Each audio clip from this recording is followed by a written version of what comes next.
Today's agenda is going to help you understand some basics of photography.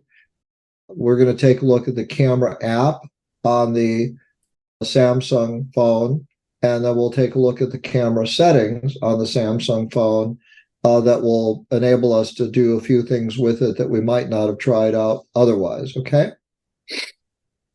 Okay, so some basics of photography for I know those of you that weren't here before, but it also is a good review. Photography involves capturing light, okay? And our smartphones use a sensor that picks up light, okay? The camera lenses give us the ability to get light into a digital sensor, and that sensor is what captures the light and the color and records an image for us. But it all photography has to do with light to begin with. But you can understand light a little bit better, which will help you take better photos. And you can understand composition, which will help you understand how to take a little bit better photos. And you can understand how to hold your camera, which will help you take better photos as well. And we're going to cover those because they apply to anybody that takes pictures, no matter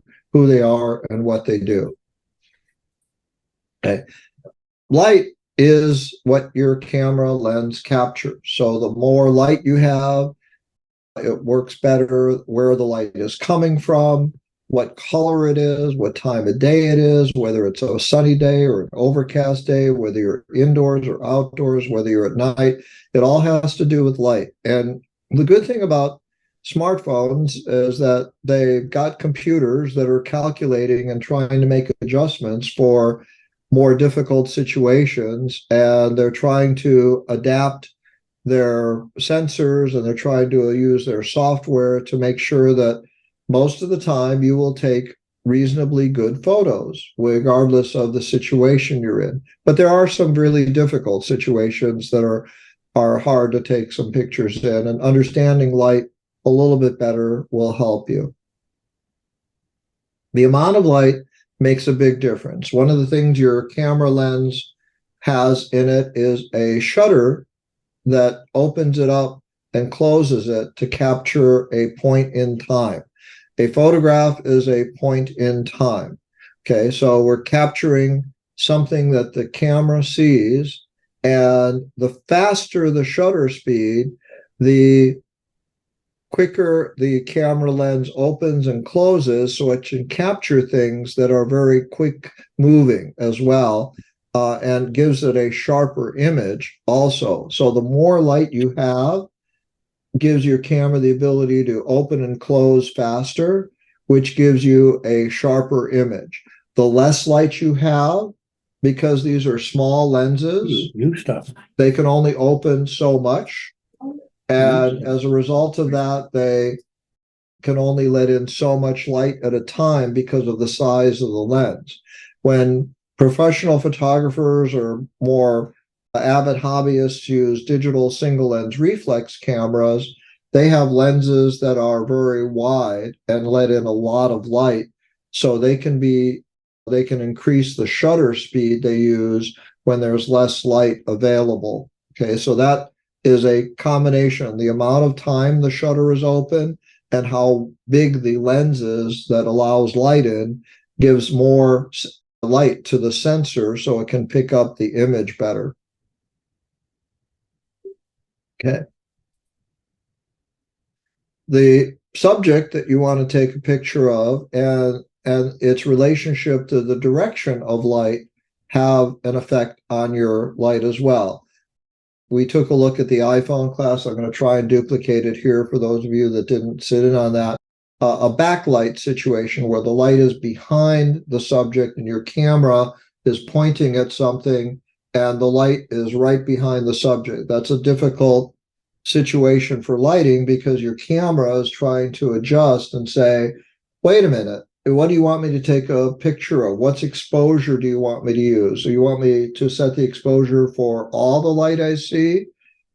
And it's going to try and do that as a standard setting. But you can use some tap motions on your phone to set it so that it only measures the light on the subject that you want to take. And also, if you have light coming from an angle, it creates shadows.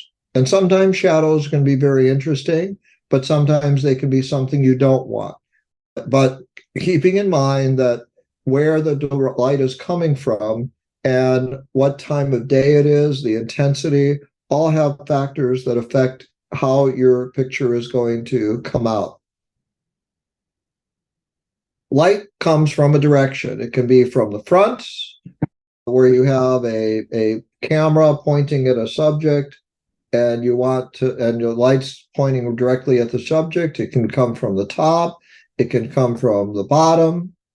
It can come from the side. It can come from the back. So how that light is coming at your subject. The best lighting tends to be behind you. So if you're taking a picture and you're in a sunny situation, if the sun is to your back, that means the light is hitting your subject in the best possible way.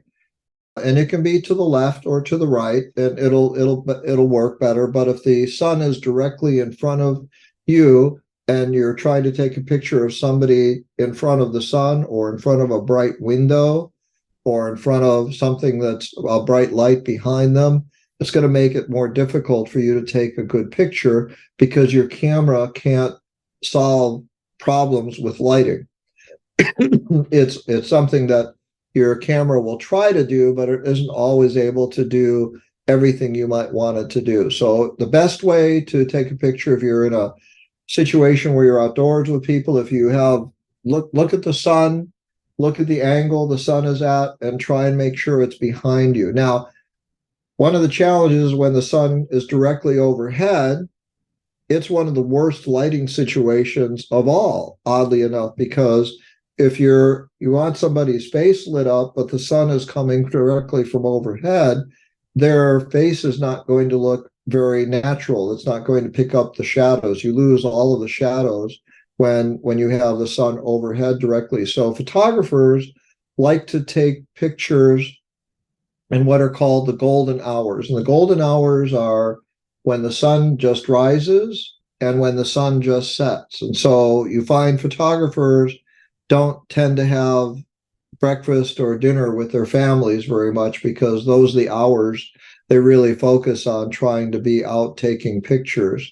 And they'll start off when it's dark and they'll set up a photo shoot in a dark situation. And lots of times professional photographers, they'll look at a situation and they'll study it over several days and then go back to take their pictures when they actually go do it. Most cases for us, we're in a situation where we're there once, we have to take a picture and we capture the best thing possible. But if you have an opportunity to get the light behind you or to the side, it's going to help you with your picture no matter what. The other aspect of taking a picture is composition, and I mentioned this in the iPhone class. It doesn't apply to Android or iPhone or any type of specific camera. It's called the rule of thirds. When you take a frame, a picture frame, or any rectangular type of situation, and you set it up with and divide it into thirds, the intersections of those lines creates a point of interest in our minds. And so it gives people the ability to focus on a particular point. Having something directly in the center seems to make sense, but from an interest standpoint, from a logical standpoint, our brains don't like everything to be 100% symmetrical. They like to have a little bit of interest off to the side, one way or the other, or top or bottom. So sometimes if you had a house on a hill and it was right in the center, it wouldn't look as interesting as if you had the house in this intersection up here or up here or up here or up here. And you might think, well, that might put a lot of sky in the picture. That's okay. It's going to make the picture look a little more interesting for people. So a rule of thirds is a really simple thing to understand. And one of the things that Android and iPhones give you is the ability to apply a grid onto your a camera so that you can use that when you're composing your picture and also make sure it's level. The other aspect about composition is the angle of the camera.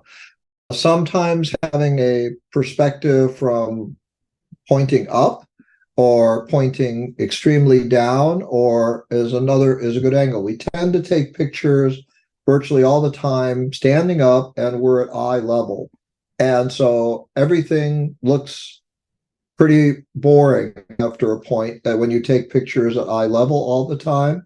And by kneeling down or getting low to the ground and pointing up or just taking it from a different perspective at a camera angle can make a photo a lot more interesting, just a simple opportunity to do that. So even if you take a picture standing up, try kneeling down, try, leaning sideways, try pointing your camera upside down. You can put the lens, normally it's at the top, and if you turn it upside down, you put your lens at the bottom and you can create a better upward angle for yourself if you want to. Keep in mind that selfies tend to look better with a little bit of an upward angle. That's why you find people holding them up, because that way they can't point the camera down at their face, as opposed to, pointing cameras up from their neck, which tends to be less attractive point of view. Having people move around a little bit when you're taking a picture helps. If you're trying to take pictures of people, animals are running all the time, so it's usually less of a problem there. But sometimes if you have a pet, there are situations where, the pet wants to be with you and you're trying to get the pet to stay like 5 feet away in order to take the picture. That becomes a challenge. So you end up, people develop a lot of tricks to be able to take pictures. Baby pictures are a real challenge for photographers also. But try holding your camera at different angles. And one of the things you can do to get better at taking pictures is to practice. Don't wait until you're in a situation where you want to take a picture. Set aside some time for practice photography. You can do it with still life. You can do it walking outside. You can try it in a room at different times of day and say, I want to take a picture of, a bowl of fruit on my kitchen table in the morning, in the afternoon, in the evening, and you'll get a better sense of when things work and when things don't, and when it's when certain things might be worthwhile for you to try, and when it's time to take some pictures and you're in a situation where you may not have a lot of other options for time available. Another aspect of taking good pictures is to hold the camera steady. Fortunately for us, our smartphones have what is called image stabilization. So we don't have to hold the camera as steady as we used to. Digital single lens reflex cameras have this, but iPhones and Android phones have what's called image stabilization. And it's built in to the system. And what it means is that if you're vibrating and holding the camera and your hands are shaking a little bit, it'll still take a pretty good picture, even if you're doing that. But if you're bouncing around a lot, say you're driving in a car and your car is bouncing, it's going to be pretty hard unless you've got a lot of light and you've got a fast shutter speed. Because when you have a fast shutter speed, your camera can capture a moment in time, a fraction, and so the faster your shutter speed, the more your camera can stop any motion that it's seeing. So more light helps you stop motion. In lower light situations, you're not going to be able to stop motion as much because your lens is going to have to stay open a little bit longer. And that's where people use tripods or support or two hands, or they have extra lighting. Professional photographers bring extra lighting to photo shoots. We don't always have that option, but we have the ability to hold the camera steady. Use a car door, put your elbow on something, find a fence, lean up against a wall. Don't be afraid to do those things. That will always help you hold the camera steadier when you take a picture. And obviously, if you have a tripod with you, you can attach the camera to. That will help. That's one of the best things you can do too. Okay, cameras features, we talked a little bit about them. Generally, when we snap a picture, you tap the shutter button, it's autofocus.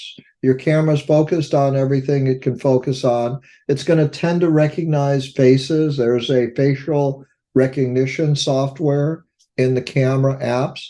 It's going to set the exposure automatically based on all the light it sees in the picture.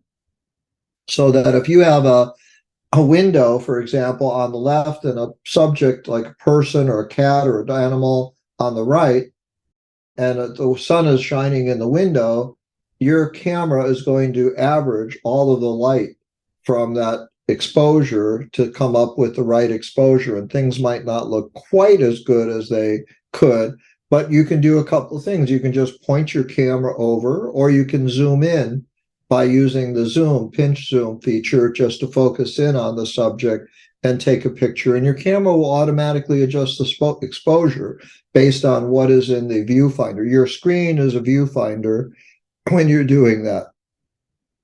Grids help. There's a grid setting that lets you set up a grid on your Android phone that gives you the ability to use the rule of thirds, but also to hold your camera steady if you want to as well. And there's also some options for using what's called Pro mode. Okay, so Pro mode gives you the ability to make more manual adjustments like a manual camera with your Android phone. We'll take a look at some of the settings there that are available to you. I'm going to go to the camera first, and I'm going to point it over here at my beautiful still life arrangement, and I'm going to just snap a photo. Okay, so that takes a photo. Now you can see there's some numbers on here. I can zoom in and I can zoom out. Okay, so there's a maximum zoom out, and there's a maximum range that I can zoom in. But the autofocus and auto exposure will take a look at whatever is in the photo frame, the viewfinder here, to adjust this picture. Okay. So it gives me the ability to make those adjustments very easily. And the photo comes out looking pretty good. You know, I mean, it's nothing elaborate, but it gives me the ability to manage it and do with it whatever I feel like. At the top, you may notice a number. I don't know if I can get my annotation working here, but I'll try. Okay, at the top, there is a number called 12M and a 3:4 ratio number here too. What these mean is they have to do with the format of the picture. So I can change this to a 9:16 picture, which gives me a lot wider angle, you know, and I can adjust it, or I can change it to a square, or I can, which is what a lot of people use for things like Instagram, or the 3:4 ratio is our standard photographic print ratio that we've tended to use over time. Okay. The 12M means that I am normally going to be taking a picture with 12 megapixels of resolution, which saves memory. It's still a very high quality picture, but I can tap and change this from 12M to 50M, which is 50 megapixels, which means allows me to do more editing with the picture later on in time. So if I take a photo there, you won't see much difference in the actual photo itself between the two images. But from an editing standpoint, I have a lot more data in the image itself to be able to manage it, to be able to edit it if I want to edit it at a later date. One of the things that you'll see here at the bottom is this More button.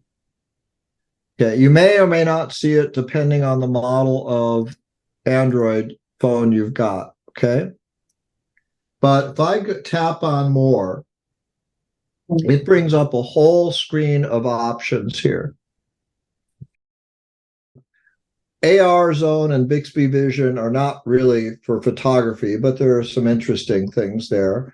But Pro mode, night mode, slow motion, and portrait video and expert raw are some things to consider. Now, both Apple and Android normally take pictures in a compressed format, but if you really want to ever edit that photo and modify it in a lot of ways with Photoshop, you would want to take your photos in RAW.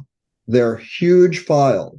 They're going to take up a lot more room, but they will give you the ability to edit them with software like Photoshop, and because they capture so much more data when they take the picture. Pro mode is pretty useful though. You can't see it too much, but at the bottom here, you can see there's a couple of settings here. I'm going to try and point it to something darker here to get a little more contrast. I've got something that gives me an ISO setting. That is the speed of the film.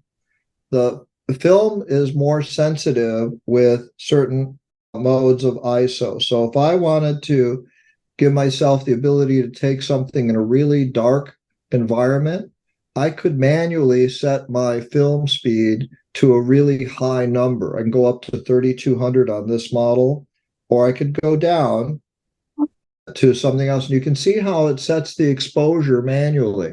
Film speed sets the exposure, okay? The speed that you use to take a picture, a shutter with, the shutter speed will affect it. So I can go to like 30 seconds, or I can go to 1/1000th of a second. If you are taking something of really fast motion, you could manually adjust this.